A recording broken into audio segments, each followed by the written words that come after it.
Hello, my name is Isabella. I'm a tarot reader and writer of Boudoir Tarot, which is a very special collective reading that was turned into a piece of creative writing and is illustrated. And today I'm here to talk about a card with you, which is the Four of Discs. We're continuing with the earthy Capricorn themes because last time we talked about Queen of Discs. And here we are again with the four. And I think a good way to start off talking about this one is maybe to kind of go through where we are thus far in the suit of discs when we come to the four of discs. So obviously, or maybe not so obviously, the suit of discs, pentacles, whatever you may call it, is thought of as the suit of earth. So in that sense, it has a lot to do with our material lives, and the things that make up that material life, whether it's the food we're eating, the routines we do every day, or the small steps we do in service of the greater goal of our lives, the shape we'd like our life to take overall. And in the first card, the Ace of Discs, we kind of have that raw material, whether that's like the dismal circumstances that are going to make us, like motivate us to transcend them, or maybe it's access to learning a skill or discovering you have a skill in something, or being put in a situation where you encounter something that's going to be really valuable to you down the line. The two is kind of like that intrinsic nature of material life, being related to change, from dust you come, to dust you will return, and grappling with how to work on your ambitions and create stability in a constantly changing world, or how your ambitions may take shape or change as time passes. And the three is when we start really actively working on executing our vision and doing the things we have to do in order to make our lives what we want it to be. And that also coming with the realization that we can't do it entirely on ourselves, and having to pull in or locate outside resources or teachers or people with a wide variety of skills who can like lend us those skills or teach them to us, to allow ourselves to expand and grow and become stronger.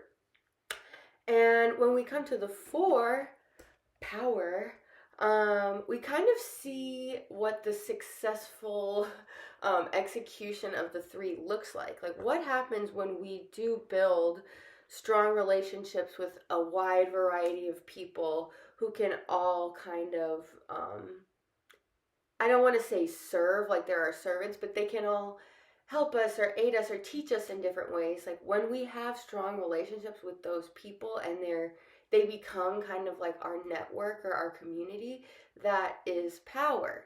And that power comes not only just from like, having as many people as you can who, will do what you say or agree with your vision or whatever. It's that it's having to do with that balance, right? It comes back to that nature of the three as the coming together of different components. And now we're in this very solid, this is like quite literally a fortress. We're in this very solid foundation that in each corner we have the different elements of astrology, earth, water, fire, air. And once we begin to have, a little bit of skill in all of these areas and start to become balanced, we have a really stable foundation then to move truly to our direction, or in the direction we'd like to go, in a way that's truly sustainable and valuable is the word that's coming to mind, versus like this. Basically all the other suits can kind of have a tendency to progress really quickly, but then kind of that exuberance sort of shows a lack in another area. Like with wands, it can be like that pure impulse, but it can be maybe lacking some of like the practicalness or the realism in the Suit of Cups, it can be being swept away by our emotions, and suddenly we're like off in this dream realm, but we've totally lost our earthy footing, and etc., etc., etc. And the Four of Discs kind of shows us the value of maybe working slower and not having that immediate jump where you're, totally catapulted based on like this pure element that you're working in. Like if you're in the pure element of earth, you're moving slowly, right? And that's what this card and suit overall teaches us, is having a well-rounded vision of your plan, and being realistic and understanding that like things are going to come into play which aren't necessarily entirely within your domain. But if you can figure out a way to kind of get that in your domain, even though it might take longer, it might be harder, you might have to put your ego down to go ask somebody for help. Eventually, if you do secure that area, it will provide you with a balance that is like truly stabilizing in the long term, right? And you won't have that realization down the line, like the cliche one in, let's say, the suit of air, because that's the one I haven't discussed yet, is like you go so far arguing an idea, and after you've already like alienated everyone around you and kind of come off a bit rude, you realize like you were wrong because you never like took the second to like go like hit the books or like think how you truly feel about it or something, right? You don't have that like very jarring realization that you were missing something all along, right? If you take the time to truly become balanced and strong, again, like we can think maybe like another metaphor could be like working out, right? Like if you skip leg day, you're gonna look real imbalanced. But if you do a holistic workout, and that could even go so far as like with your mind and your spiritual life, if you truly are an athlete, like as a practice and devote yourself to becoming strong, period, you're going to be this very well-rounded and truly powerful figure, versus like a really weird top-heavy like chicken fried leg vibe. And yeah, that's very much the vibe on this card, like how it's like the image itself is like kind of stocky, right? Like it would be very hard to knock this over. And that's the danger with this card too, right? Is like being so locked in on a vision of like what you think this balance might look like, that you end up missing something entirely. Like you're so focused on the checklist that like you don't realize that there's things missing from the checklist entirely.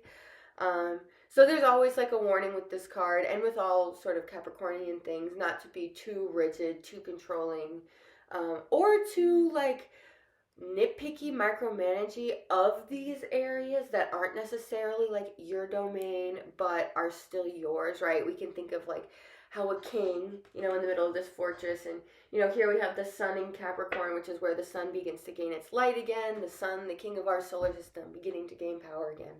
But we can think about how a king has like all his different advisors and all his different departments, right? And some of them he's going to know nothing about, but like he still he can't treat that advisor any less valuably than the one who's discussing like the subject he knows the most about. He also can't go to that advisor and like try to one up him, right? It's all about having like like the substance, respecting the balance, right? Like not over asserting yourself or nitpicking on these things you don't understand. It's like once these gears kind of get in motion, and then again, that's also why it's so important to take your time when building these foundations and like investing your energy, so you can truly like let them go. And like, this is sort of a more spherical image in my head, but like these gears start turning and then the wheels moving. And I'm just now noticing, right, like we've got this moat happening, and the moat is not only like a protection, right, but in the card it's bringing in this image of water, right, which is so interesting because this is one of the most like rigid, stable cards in the tarot. Like in the Rider-Waite, it's like the guy like on the card.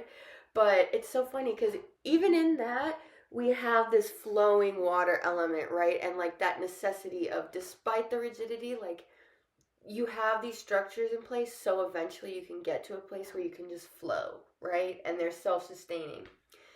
So yeah, I think that's going to be my little message on the Four of Discs. We're about to have a full moon in Vishaka Nakshatra, so I don't know if that's applicable. Do with this what you will. I'm very interested to hear anybody's thoughts. If you read tarot, what do you think about the Four of Discs? It's a very interesting card. It's not one of the most like immediate things. Like it's one I've definitely had to sit with for a while. So very curious to hear about everybody's relationship with it. But yeah, just before I go, if you're interested in sort of hearing me or watching, I don't know how to, seeing me read in a different sort of way, this is my zine, Boudoir Tarot. Ooh, my power, it's back, but pulling the lights. But yeah, this is it. It's a Celtic Cross reading that I turned into this piece of writing, and I thought about it for a really long time and worked on it a lot. So there's some very, very potent messages in there that I really felt were coming through. And if you're interested in that, all the links in that will be in the description. I can do personal readings, audio readings. I can write you a reading and make it a beautiful little keepsake like this. So yeah, that'll all be below. Thank you for watching.